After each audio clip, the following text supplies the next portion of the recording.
দাদা এটা হলো রয়্যাল টেডি, বুঝতে পেরেছেন?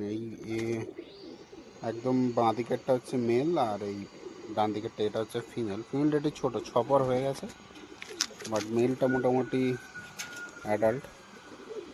ঠিক আছে, তো এই পেয়ারটা রয়্যাল টেডি দেখেন।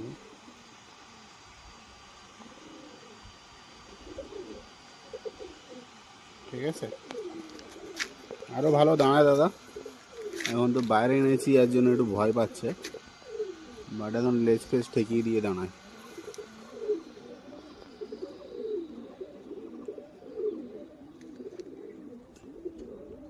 ঠিক আছে, এটা হচ্ছে মেল, এদিকে এটা মেল, এটা হচ্ছে ফিমেল।